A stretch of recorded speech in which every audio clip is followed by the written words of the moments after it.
అధ్యాయంలో ఉన్నటువంటి మరి వివరణ లేదా దాని గురించినటువంటి పూర్తి అవగాహన మనకి కావాలంటే ఏంటంటే, దేవుడు చెప్పేది ఏంటంటే, ఆనాడున్నటువంటి 12 మంది కానీ అనేక మంది జనాంగంతో మాట్లాడేదంటే మీరు ఫలించాలి అన్నాడు. ఏం చేయాలి? ఫలించాలి. ఫలించడం అంటే అభివృద్ధి చెందటం. అభివృద్ధి చెందటం అంటే దేవుడు ఆటోమేటిక్ గా తెలియనటువంటి ఆస్తిని దేవుడు సమకూర్చడం అనే దాని మీద మీరు ఫలించాలి ఇది ఖచ్చితంగా చెప్తున్నాడు. ఆయన జీవించినటువంటి కాలంలో, ఆయన శరీరానికి మనకలాగా బ్రతుకున్నటువంటి కాలంలో 12 మంది శిష్యులకి కాకుండా ఇంకా అనేకులకి అనేక చోట్ల అనేక విధాలుగా ఆయన బోధించేటువంటి ప్రాంతంలో ఆయన చెప్పేటువంటి మాట ఏంటంటే, మీరు ఏం చేయాలి? చెప్పాలి మీరోడితో. ఏమా ఏం చేయాలి? ఫలించాలా వద్దా? మీరు ఫలించమని చెప్తున్నాడు. కాబట్టి ప్రేమేటువంటి వాళ్ళగా ఫలించాలా ఫలించకూడదు అనేటువంటి విషయానికి వస్తే, ఇక్కడ దేవుని యొక్క మాటలో ఉన్నటువంటి విషయాలు మనం తెలుసుకుంటే మొదటి వచనం నుంచి కొన్ని మాటలు మనం ధ్యానం చేద్దాం. ఇక్కడ యేసు ప్రభువారు ఖచ్చితంగా చెప్తా ఉన్నాడు, నిజం చెప్తే కొంతమంది నమ్మరు. నిజమేనా అంటే పెడుతున్నారు, ఈ చీరలు మొత్తున్నారంటే నిజమా అబద్ధమా అనేటువంటి వారు చాలా మంది ఉంటారు. యేసు ప్రభువారు ఏమన్నాయంటే, నేను నిజమైన ద్రాక్షావళిని. కాబట్టి ప్రేమటువంటి వాళ్ళ నేను నిజమైన వాడిని అంటే నమ్మట్లా. నేను నిజమైన వాడిని, నిజమైన ద్రాక్షావళిని, నా తండ్రి వ్యవసాయకుడు. అంటే ఆ వ్యవసాయకుడు అంటే ఎవరు మనకు తెలియాలి. మీ అందరూ తెలుసు. ఎలా చెప్తే బాగుంటుంది అనేది అర్థం కావాలి. వ్యవసాయకుడు అంటే ఎవరు? అమ్మా, వ్యవసాయం చేసే వాళ్ళు రకాలు ఉంటారు. వ్యవసాయం అంటే కూలి పని. వ్యవసాయం అంటే రైతు ఉంటాడు. రైతు అంటే ఏం చేస్తాడు? యజమానుడు ఆయన. ఈయన కూలివాడు కాదు. నేను ద్రాక్షావళిని, నా తండ్రి వ్యవసాయకుడు అన్నాడు. వ్యవసాయకుడు అంటే రైతు. రైతు అంటే పని వాళ్ళకి పని చేస్తే జీతం ఇచ్చేవాడు. అయితే ఇక్కడ ఆయన వ్యవసాయకుడిగా ఉన్నాడు. వ్యవసాయదారుడు అంటాడు, లేదా రైతు అంటారు. అలాగే ఇక్కడ తండ్రి అని ఆయన సంబోధిస్తూ ఏమన్నాయంటే, నేను నిజమైన ద్రాక్షావళిని అన్నాడు. నేను నిజమైన ద్రాక్షావళిని, నా తండ్రి వ్యవసాయకుడు. రెండవ వచనంలో ఏమన్నాడు? నాలో ఫలింపని ప్రతి తీగెను ఆయన తీసి పారవేయును. ఫలించే ప్రతి తీగె మరి ఎక్కువగా అభివృద్ధి చెందాలని, దానిలో ఏమైనా కలుపు మొక్కలుంటే తీసి పారేస్తా అంటాడు. కానీ ఒక విషయాన్ని మనం జ్ఞాపకం చేసుకోవాలి. ఇక్కడ ధనవంతుడు పేదలాదులైనటువంటి ఒక ఇద్దరు ఉన్నారు. మీ అందరూ తెలిసి ఎవరికైనా తెలియని వారు ఎవరు ఉన్నారంటే ఎవరు లేరు. ధనవంతుడు పేదలాదులని బైబిల్ ఇద్దరు ఉన్నారు. ధనవంతుడు పేదలాదులైనటువంటి వారు ఇద్దరుంటే, లాజరు అనేవాడు పేదవాడు, ధనవంతుడు అంటే గొప్పవాడు. వారి లోకంలో కొంతకాలం జీవించిన తర్వాత ఇద్దరు కూడా ఎవరు చనిపోయారు. అయితే ఈ లోకంలో మీరు చెప్పాలి, మీరు వాక్యం వినటం కాదు, చెప్పడం కూడా నేర్చుకోవాలి. ఈ లోకంలో ధనవంతుడు ఏమన్నాడు, దరిద్రుడు ఏమన్నాడు అనే విషయం మనకు తెలియాలి. అర్థమైందా? ధనవంతుడు ఏమన్నాడు, దరిద్రుడు ఏమన్నాడు అని మనకి తెలుసుండా. అదే ధనవంతుడు ఏమన్నాడు? ఎవరితో?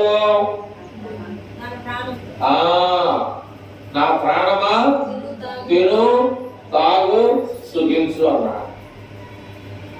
దరిద్రుడు ఏమనుకుంటున్నాడు అంటే ఈ బావ దగ్గర కూర్చొని ఈ ధనవంతుడు తినేటువంటి రొట్టె మొక్కలో ఈ రోజు ఏదైనా మొక్క పడితే ఆ మొక్క తిని కడుపు నింపుకుందాం అనేటువంటి ఆశ దరిద్రుడికి ఉంటాయి.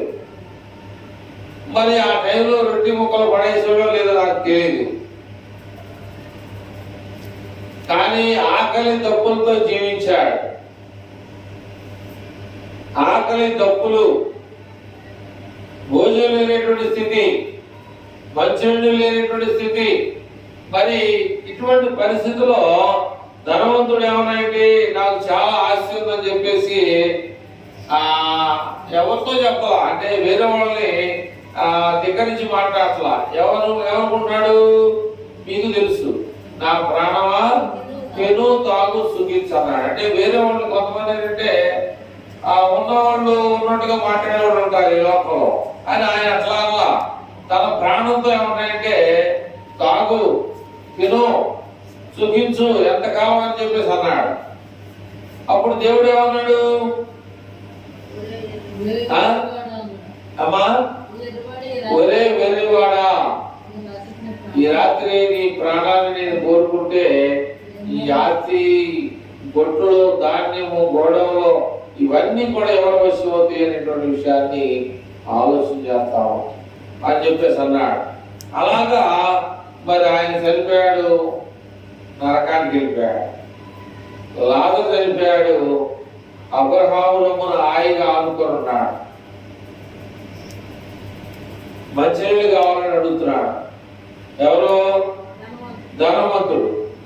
కానీ భూలోకంలో ఉన్నప్పుడు ఏమంటాడు, నా ప్రాణమా తిను తాగు సుఖించన్నాడు.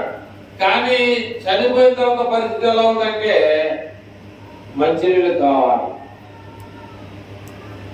అబ్రహాము రొమ్మున ఆనుకున్నటువంటి లాజరు, నీ చిటికిన వేలు నీళ్లు ముంచి నాకు ఒక దాహం తీర్చడానికి నీళ్లు పోయమని అడుగుతున్నాడు. కానీ లాజరు తగ్గించుకున్నాడు, నీళ్లు పోయడానికి ఇష్టపడుతున్నాడు. కానీ మధ్యలో దాగాదం అనేది ఆ నీళ్లు పోయడానికి అవకాశం లేదు. అట్లాగే ఇక్కడ దేవుని యొక్క వాక్యాన్ని మనం ఆలోచన చేసి జ్ఞాపకం చేసుకుంటే ఇక్కడ ఏమన్నాయంటే నాలో ఫలింపని ప్రతి తీగను ఆయన తీసి పారవేయవలెనని దానిలోని పనికిరాని తీగలను తీసివేయను. అలా కూడా వచ్చిన ఉన్నాడు, నేను మీతో చెప్పిన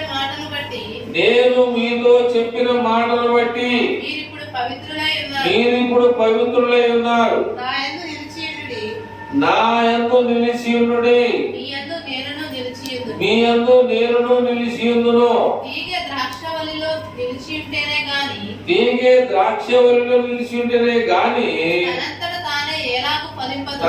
తాను ఎలాగూ ఫలింపదో అలాగే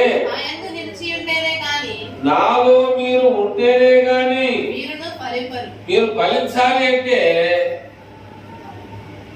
మధ్యలో మధ్యవర్తున్నారు. ఎవరైనా మధ్యవర్తి ఒక ఆయన ఉన్నాడు, రైతుకి కూలీలకి మధ్యవర్తి ఒక ఆయన ఉంటాడు. అదైనా ఇల్లు కట్టడానికి డాబీ మేస్త్రి, ఇల్లు వాటర్కి డాబీ పనిచేసే వాళ్ళకి మధ్యలో మేస్త్రి ఉంటాడు. అలాగా ఇక్కడ యేసు ప్రభువారి యొక్క మాట వినాలి. యేసు ప్రభువారి యొక్క మాట వినకపోతే ఆయన మళ్ళా ఏం చేస్తారంటే ఆ తీగలాగా తీసి బయట పారవేస్తారు అంటాడు. అయితే 5వ వచనంలో ఏమన్నాడు, అక్కడ పైన కూడా చెప్పాడు నేను నిజమైన ద్రాక్షవల్లి అన్నాడు. మళ్ళీ 5వ వచనంలో ఉన్నాడు, ద్రాక్షవల్లిని నేను, తీగలు మీరు.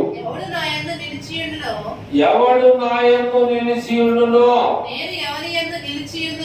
నేను ఎవని యందు నిలిచి ఉండునో వాడు బహుగా ఫలించును. నాకు వేరుగా ఉండి మీరేమీ చేయలేరు. ఎవడైనను నా యందు నిలిచి ఉండని ఎడల వాడు తీగవలె బయట పారవేయబడి ఎండిపోవును. మనుషులు అట్టి వాటిని పోగు చేసి అగ్నిలో పారవేస్తారు. కనుక ప్రియమైన వాళ్ళరా, బైబిల్లో ఉన్నటువంటి నిజమైనటువంటి సత్యాలను కొన్ని మనం నేర్చుకుందాం. ఇప్పుడు యోసేపు అనేటువంటి ఆయన ఉన్నాడు. యోసేపు అనేటువంటి ఆయన అన్నల చేత కొట్టబడి అమ్మబడ్డాడు. ఒక మనిషి అభివృద్ధి చెందుతున్నాడంటే తన వెనక కష్టం ఉండాలి. ఒక మనిషి అభివృద్ధి చెంది విస్తరిస్తున్నాడంటే కష్టం ఉండాలి. ఆ కష్టం అనేది లేకపోతే అభివృద్ధి చెందలేడు. అందుకని ఇక్కడ ఏమంటే, నేను నిజమైన ద్రాక్షావళిని, నా తండ్రి వ్యవసాయకుడు అంటాడు. అంటే దేవుడు కూడా ఏం చేస్తున్నాడు అంటే ఏం చేస్తున్నాడు తెలియదు కదా, ఏం చేస్తున్నాడు? పని చేస్తున్నాడు. దేవుడు కూడా ఏం చేస్తున్నాడంటే పని చేస్తున్నాడు. కానీ యేసుక్రీస్తు ప్రభువారు మరి ఒక చోట ప్రయాణం అయ్యి వెళ్తా ఉన్నారు. ఎక్కడ? సముద్రం మీద ఒక దోణిలో ప్రయాణం వెళ్తా ఉన్నారు. ఇంక అందరికి వాక్యం చెప్పి చెప్పి అలసట తీరి కొంచెం ఆయనకి ఏమొచ్చిందంటే నిద్ర వచ్చింది. నిద్ర వచ్చే వరకు ఏం జరుగుతూ ఉంది? ఆ దోణి మీదకి ఏం జరుగుతూ ఉంది? గాలి తుఫాను సెలరేగింది. గాలి తుఫాను సెలరేగిన తర్వాత వీళ్ళందరూ కలిసి ఆయన లేపట్లా ఏం చేయాలని చెప్పేసి వాళ్ళందరూ భయపడిపోతా ఉన్నారు. కాబట్టి మనిషికి భయం ఉండొచ్చు, కానీ భయం ఉండాలి. కానీ ఏంటంటే అక్కడ ఉన్న వ్యక్తి ఆ గాలి తుఫాను ఆపగలరా లేడా అనేది కూడా మనం తెలుసుండాలి. ఆ దోణిలో ప్రయాణం చేసే వ్యక్తి నిద్రపోతున్నాడు. ప్రమాదం అనేది ముంచుకొచ్చింది. దీన్ని ఎవరు తప్పించగలరు అనేటువంటి విషయాన్ని ఆ టైంలో మనకి వచ్చిందంటే రాదు. కానీ ఆ వచ్చినోడికి మనం ఏం చేస్తాడు? సలహాలు మంట పడినప్పుడు ఒకడేమంటాడు? నీరు పోయకూడదు అంటాడు.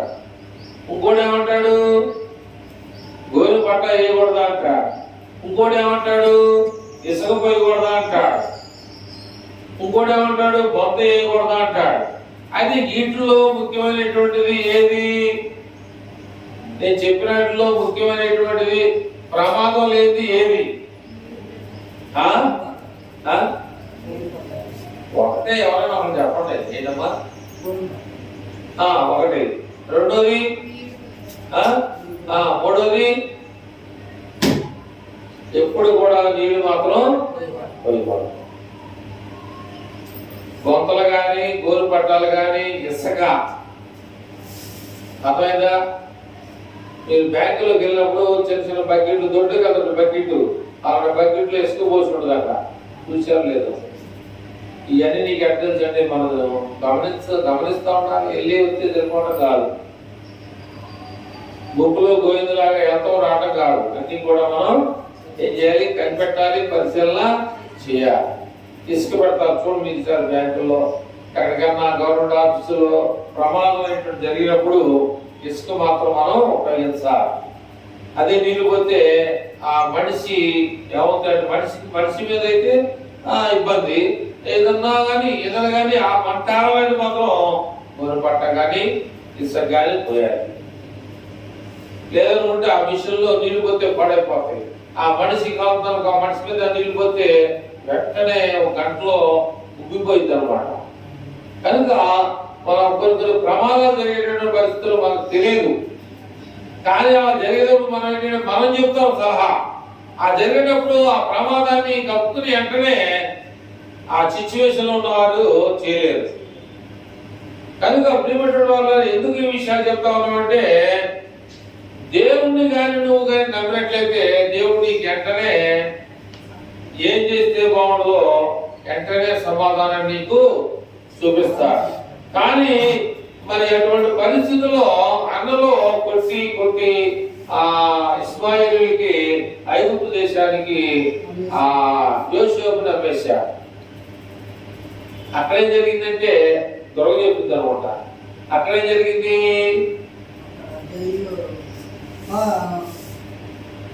అక్కడేం జరిగింది అంటే ఈయన అందగాడు, ఐశ్వర్యవంతుడు, మంచిగా నిజాయితీ నీతి నియమాలు కలిగిన వ్యక్తి పొత్తిపొర దగ్గర ఉన్నాడు. ఈయన పొత్తిపొర దగ్గర ఉంటే పొత్తిపొర ఏం చేశాడంటే వేరే ప్రాంతానికి ఊరు వెళ్ళడం అనేది జరిగింది. తర్వాత ఏం జరిగింది,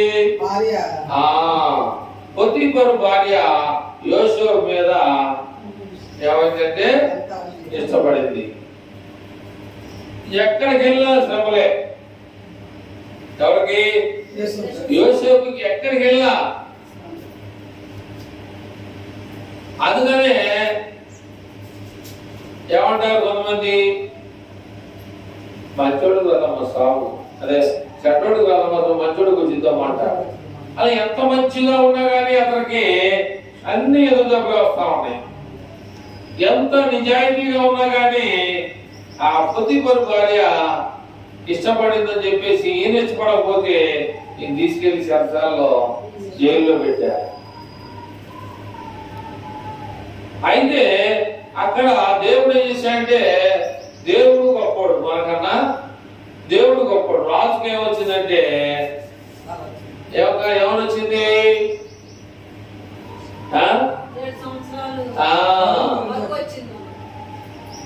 ఒక సముద్రంలో నుంచి జమ్ములో నుంచి 7 ఆవులు బలిసిని వస్తాయి.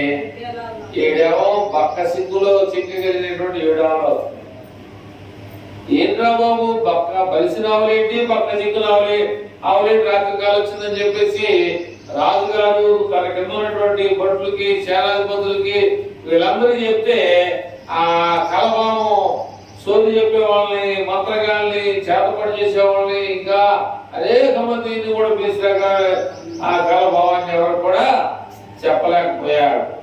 ఇక ఏంట్రా బాబు అంటే ఒక ఆయన యోసేపు అనేటువంటి ఆయన ఉన్నాడు, ఆయన ఈ కలభావాన్ని చెప్పగలరని చెప్పేసి అన్నప్పుడు ఎక్కడున్నాడు అంటే చెరసాల్లో ఉన్నాడట. వెంటనే విడిపించడని చెప్పేసి అన్నప్పుడు ఆయన యొక్క నిజాయితీ నీతి అక్కడ గెలుచుకోవడం అనేది జరిగింది. వెంటనే ఏంటి పరిస్థితి అంటే ఇట్లా ఉన్నాయంటే అతను గడ్డ మొత్తం గీయించి శుభ్రంగా మనిషిని తీసుకొచ్చి రాజుగారి దగ్గర కూర్చోబెట్టిన తర్వాత ఆ కలభావాన్ని చెప్పిన తర్వాత, అయా మరి మన దేశానికి 7 సంవత్సరాలు కరువు రాబోతుంది. 7 సంవత్సరాలు కరువు రావడం కాబట్టి ఎండాకాలం అయినా వానాకాలం అయినా చలికాలం అయినా పంటలు పండించి ఆ కొట్లో ధాన్యాన్ని ఏం చేయాలంటే నిల్వ చేయమని చెప్పేసి మీ యొక్క కలభావంలో ఉన్నటువంటి సారాంశం అదని చెప్పినప్పుడు, ఒకవేళ మీరు కానీ ఆ పని చేయకపోతే 7 ఏళ్ళు ఖచ్చితంగా మన దేశానికి ఏ రాబోతుంది, కరువు రాబోతుంది. ఆ కరువులో చిక్కుపడకుండా ఉండాలి అంటే మనం నిత్యము పంటలు పండించి ఆ కరువు కాలం వచ్చేంత వరకు ఈ ధాన్యాన్ని కొట్టులో చేయాలని చెప్పేసి అన్నప్పుడు ఆ కలభావం చెప్పిన తర్వాత ఎంతమందిని పిలిచామో ఎవరో చెప్పలేదు. చాలా మంది చేతపడి చేసేవాళ్ళు, సోది చెప్పేవాళ్ళు అనేక మందిని పిలిచాం, ఎవరి వల్ల కాలేదని చెప్పేసి. మరి ఈ పని కానీ మనం చేయకపోతే దేశంలో ఉన్న వాళ్ళందరూ కూడా అన్నము నీళ్లు లేకుండా ఏమైపోతారు, చనిపోతారు. ఇలాంటి గొప్పైనటువంటి ఈ కలభావం చెప్పినటువంటి యోసేపుని ఏం చేశాడంటే దేవుడు ఆ ఫరో చక్రవర్తి ఏం చేశాడంటే ఆ పదవిని ఆయనకి ఇచ్చేశాడు. ఈ రాజ్యం అందరి మీద నువ్వే అధికారిగా ఉండమని చెప్పేసి ఆ ఫరో చక్రవర్తి ఏం చేశాడంటే ఈయనకి రాజ్య భారాన్ని అప్పగించాడు.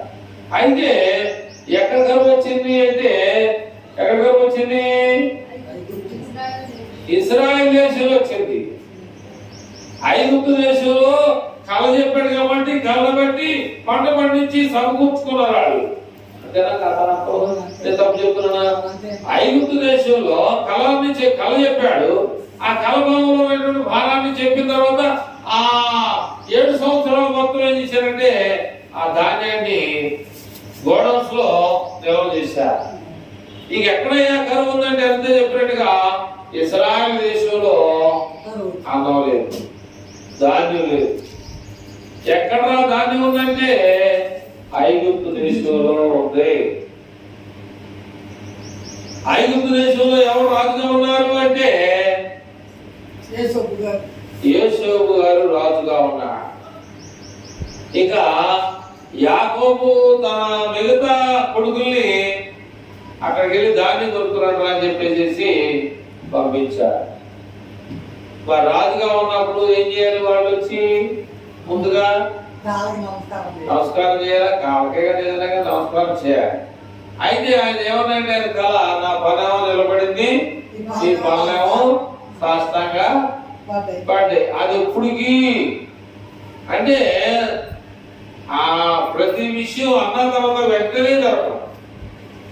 ఇల్లు కట్టాలి అని నువ్వు అనుకున్నావు, నీకు ఆలోచన ఉంది, దాని వెనక ఏం కావాలి? ఇల్లు కట్టాలి అంటే డబ్బు కావాలి, ఇంకేం కావాలి? అది దుర్గ చెప్పింది కట్టం. యెహోవా ఇల్లు కట్టించని ఎడలా దాని కట్టువాని ప్రయాస వ్యర్థమంటాడు. ఇదే డబ్బు ఉండొచ్చు, దావీదు దగ్గర కళ్ళు ఉండి, కట్టులుండి, డబ్బు ఉండి, అన్నీ ఉండి దేవాలయాన్ని డబ్బుగా నీకు తెలుసా ఏం చేయాలనుకున్నాడు? కట్టాలనుకున్నాడు, అన్ని సమకూర్చుకున్నాడు. రాదు కదండి, అన్ని సమకూర్చుకున్నాడు. ఆయన అలాగా దేవుడి చిత్తం కాల. తన కుమారుడైనటువంటి సొలొమోను, ఇప్పుడే పాడం, ఇశ్రాయేలు సైన్యములకు ముందు నడిచిన దైవం పాడపాడు. సొలొమోను దేవాలయములు అనే పాట వచ్చిన ఉంది అందులో, ఇప్పుడే పాడాం. అట్లాగా తన తండ్రి అయినటువంటి దావీదు కట్టలేకపోయాడు, సమకూర్చాడు. కానీ సొలొమోను మహారాజు ద్వారా దేవాలయాన్ని నిర్మాణం జరిగించాడు. అలాగే అన్నం దగ్గరికి వెళ్ళి ఆహారాన్ని అడుక్కునే పరిస్థితి వచ్చింది. ఎందుకంటే ఈ చెప్పిన విషయాలన్నీ కూడా ఏదో వీడికేదో కల రావడం, మనం చెప్పడం, మనం వినడం, వీడు చెప్పి నేను ఏదో అనుకోవడం అని ఆయన ఏం చేశారంటే చిన్న చూపు, హేళనగా, ఎగతాళిగా, తక్కువగా చూసినటువంటి పరిస్థితి అయింది. కనుక ఇక్కడ యేసు ప్రభు వారు చెప్పేది కూడా అదే. ఏం చెప్తున్నాడు అంటే 13వ వచనాన్ని ఒకసారి మనం చూద్దాం. 15వ అధ్యాయం యోహాను సువార్త 15వ అధ్యాయం 13వ వచనంలో తన స్నేహితుల కొరకు తన ప్రాణము పెట్టువారి కంటే ఎక్కువైన ప్రేమ గలవాడెవడు కూడా ఈ లోకంలో లేడు. అందుకని ఇక్కడ ఏమన్నాయంటే ఒక విషయాన్ని మనం జ్ఞాపకం చేద్దాం. 9వ వచనాన్ని మనం చూద్దామా? తండ్రి నన్ను ఎలాగూ ప్రేమించెనో నేను కూడా అలాగే ప్రేమించితిని. నా ప్రేమ యందు నిలిచియుండుడి. నేను నా తండ్రి ఆజ్ఞలు గైకొని ఆయన ప్రేమ యందు నిలిచి ఉన్న ప్రకారము మీరు కూడా నా ఆజ్ఞలను గైకొని నా ప్రేమ యందు నిలిచి ఉంటారు. కాబట్టి దేవుడు అనే క్రీస్తు ప్రభువారు తండ్రి చెప్పినటువంటి మాట ప్రకారంగా ఏ విషయంలో కూడా మాట తప్పకుండా తండ్రి ఆజ్ఞల్ని గైకుంటూ వచ్చాడు. అలాగే నేను నా తండ్రి చెప్పినటువంటి విషయాలన్నీ కూడా అనుసరించుకుంటూ వచ్చా. మీరు కూడా నా మాటల్ని నా ఆజ్ఞల్ని కానీ మీరు కూడా కైకొంటే నేను ఏం చేస్తానన్నాడు, నా తండ్రికి తెలియజేస్తానన్నాడు. తీర్పు రోజున ఈయన నా మాటలు వింటూ ఉన్నాడు, నేను నీ మాటలు విన్నా, వీళ్ళు నా మాటలు విన్నారు, కాబట్టి వీళ్ళు ఎక్కడ రారు, తీర్పులోనికి రాడు. తీర్పు అనేది మీదకి అధికారం లేదు. కాబట్టి చేసేటువంటి జీవితానికి వీళ్ళు నిలబడి ఉన్నారనేటువంటి విషయాన్ని మనం జ్ఞాపకం చేసుకోవాలని మీకు తెలియజేస్తున్నాం. కనుక ప్రియమైన వాళ్ళ 16వ అధ్యాయంలో ఒక 2 వచనాలు చదువుకున్నా నేను. సువార్త, యోహాను సువార్త అదే 11వ అధ్యాయము. మీరు అభ్యంతర పడకుండా వలనని ఈ మాటలు మీతో చెప్పుచున్నాను. చూడండి జాగ్రత్త, వారు మిమ్మల్ని సమాజ మందిరములో నుండి వెలివేయుదురు. ఏం చేస్తారట? రానున్న దినాల్లో సువార్తం గారిలాగా పాటను చూసావా? రెప్ప పాటున ఏం జరుగుతుందో కూడా ఎవరికి తెలియదు. హాస్టల్ని చంపేస్తా ఉన్నారు. నిజమైనటువంటి నాయకాలు ఆ విషయాలు వారు విన్నారు. వారు కూడా ఏమయ్యారంటే దేవుడి కొరకు ఆ పాటలో మంచి శరణం ఉన్నాడు. అత సాక్షులలో చేరుటకై కలవరమొందెద సువార్తకై. అత సాక్షులలో చేరుటకై కలవరమొందెద సువార్తకై. ప్రకటింతును నీ సువార్తను సకల జనులకు సానముతో. సత్యవాక్యము ధ్యానితును సమయమందు అసమయమునందు. సమయమందు అసమయము.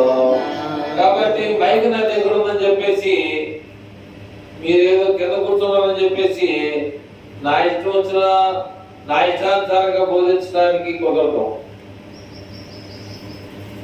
అర్థమైందా మీకు? మైకు నా దగ్గర ఉంది, నేనే మీ అందరికన్నా సేవకుడు అని చెప్పేసి నా ఇష్టం వచ్చినట్టుగా బాగు చేయడానికి ఇది సరైనటువంటి విధానం కాదు. సేవకుడు అవ్వచ్చు, బోధకుడు అవ్వచ్చు, రెవరెండ్ అవ్వచ్చు, పాస్టర్ అవ్వచ్చు, సామాన్య విశ్వాసి అయి ఉండొచ్చు. అందరికీ దేవుని దగ్గర ఒకే రకమైనటువంటి ఏంటి న్యాయం. దేవుని దగ్గర పాస్టర్కి ఒక న్యాయం ఉండదు, విశ్వాసకి ఒక న్యాయం. పాస్టర్కి ఏముంది?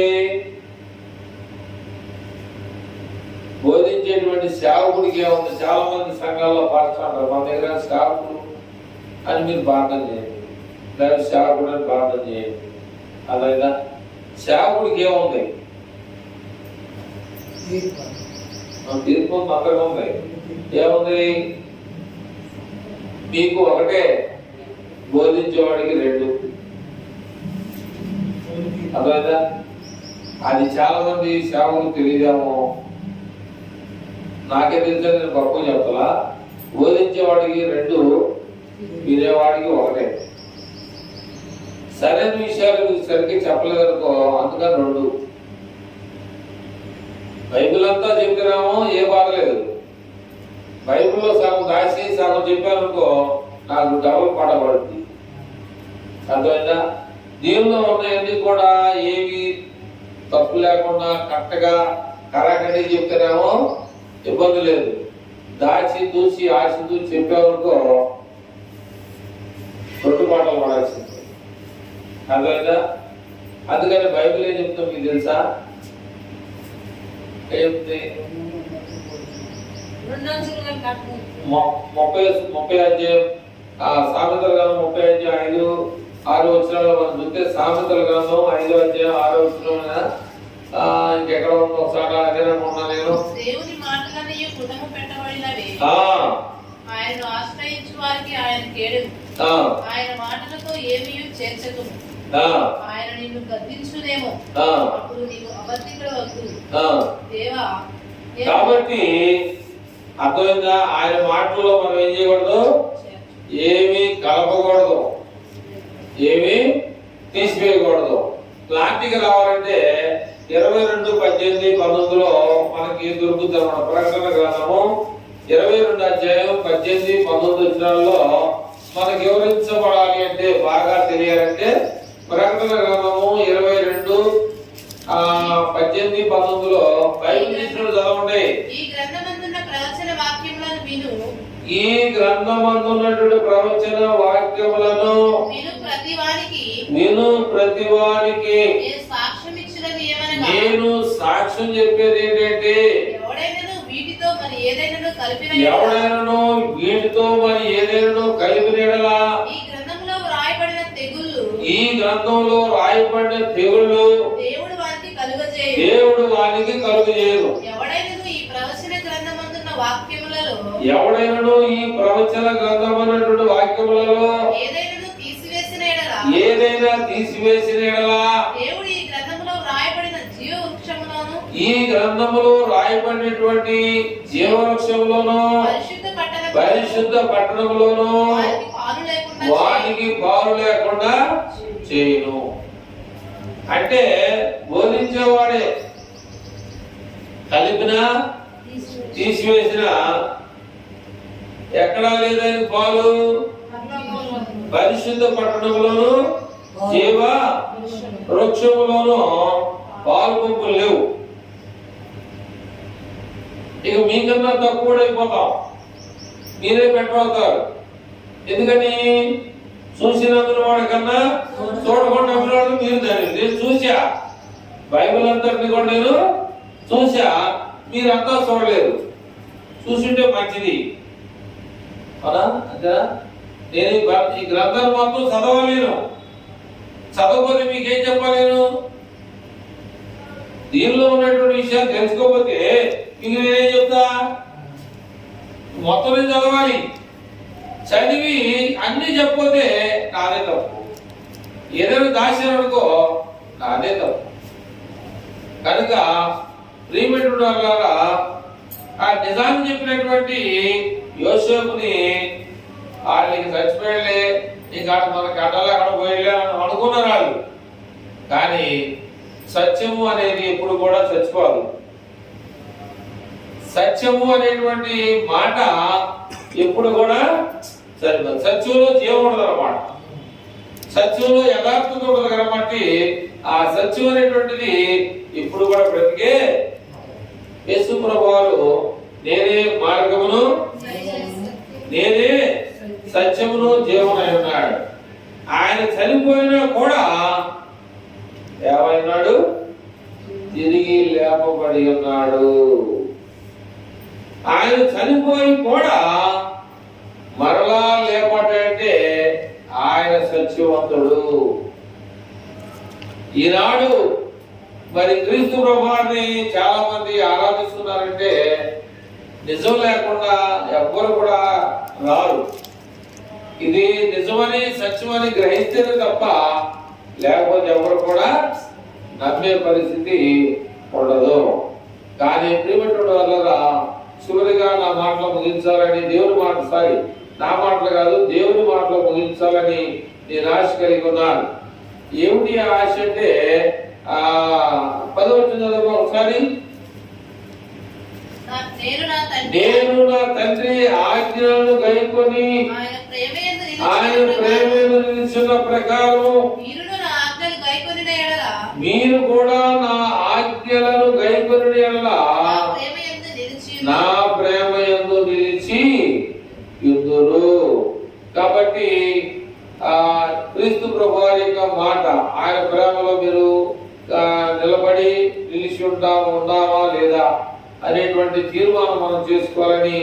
మరి ప్రభు పేట మీకు ఈ విషయాలు తెలియజేస్తా ఉన్నాను. ఇక్కడ నేను నిజమైన ద్రాక్షావళిని, నా తండ్రి వ్యవసాయకుడు. ఆ నిజమైనటువంటి ద్రాక్షావళిలో మనం ఉన్నామా లేదా అని మనం పరిశీలన చేసుకోవాలి.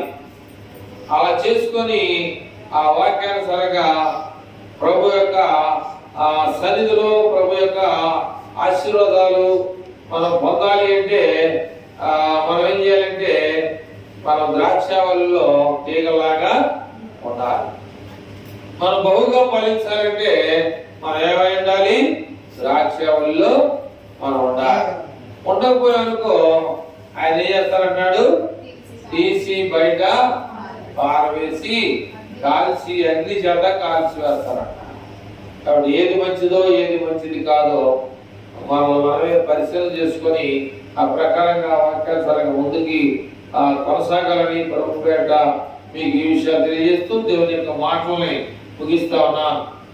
కనుక రానున్న దినాలు